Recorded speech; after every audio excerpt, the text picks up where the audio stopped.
Joining me live is Liberal Senator Hollie Hughes and Assistant Defence Minister Matt Thistlethwaite.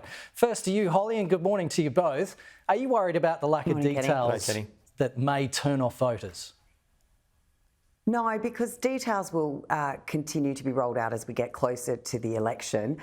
This is normal in any policy process that you make an announcement and the details and it'll be built up around it. But what we do know is the 7 sites have been announced, but we also know that they're going to be on brownfield sites where transmission lines, the water for cooling, all of those things are already present as we see 90% of our baseload coal-fired power stations start to go offline. So the details will continue to roll out as we get closer to the election, but I think it's very promising to see how supportive Australians are generally at putting nuclear in our energy mix. Matt, a News Corp poll out today surveyed almost 1,000 randomly selected people that shows 60% support the idea of nuclear as part of Australia's energy mix.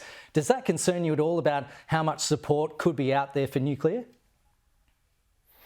It doesn't, Kenny, because the details haven't been released yet. And once the details are released, and I'm assuming they'll have to do this prior to the election because the Australian people have the right to know how much this energy policy is going to cost them. And we know that nuclear is the most expensive form of energy that there is. That's been confirmed by the CSIRO. So we're talking about a very large cost for this policy that will flow on to consumers.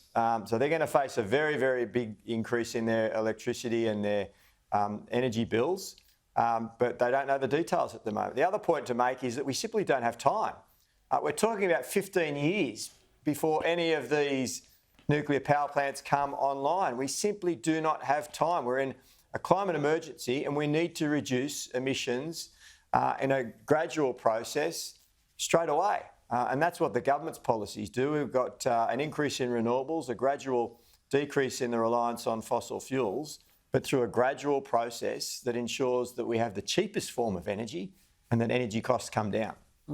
The reality being, though, we are way off target of the 58 million solar panels required, the thousands of wind turbines that will be required.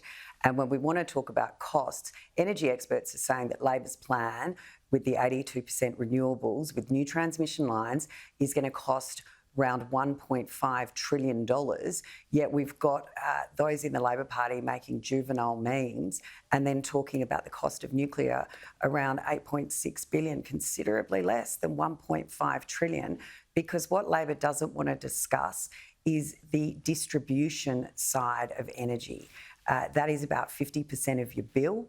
Nuclear, where they're being proposed by the coalition, would be able to connect straight to transmission lines, which would reduce cost. Plus, we're talking about Australia owning them as opposed to foreign interests coming in, putting up these renewable facilities for 20 to 30 years and then either vacating the space and leaving us with nothing or us having to pay enormous replacement costs. OK, let's move on to another topic. Anthony Albanese, according to The Australian, will launch a political recovery strategy ahead of the winter break when Parliament returns for 2 weeks today, determined to focus on Labor's supermarket crackdown, tax cuts, energy subsidies and vaping reforms. Matt, is that the plan? Focus on the economy at all costs for the next 2 weeks? We know that Australians are struggling with cost of living pressure at the moment related to interest rates and the inflation that we inherited from the previous government. But we've got a plan and a lot of that plan comes into force on the 1st of July. So there's a lot of relief coming for households, Kenny, on the 1st of July with tax cuts, the energy rebates start, increases in rent assistance, the supermarket reforms, the vaping reforms, all of these important policies that will assist households with their costs begin on the 1st of July. And the important thing is that the opposition, the Liberal and National parties, voted against all of them. They voted against energy bill relief. They voted against a lot of these policies that ensure that Australians get relief. And we're pretty confident that we've got a plan in place to assist people to get through this difficult period. As the RBA continues to talk about the heavy spending by this government, putting increasing inflationary pressures.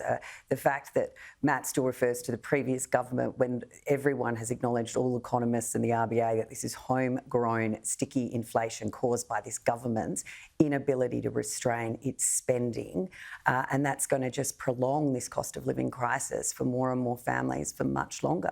We're running a budget surplus. Thank you to coal and iron ore, but we want to get rid of the resources sector producing that surplus. All right, we've got to get going, guys, but really appreciate your time this morning. Matt Thistlethwaite and Hollie Hughes. Have a great day.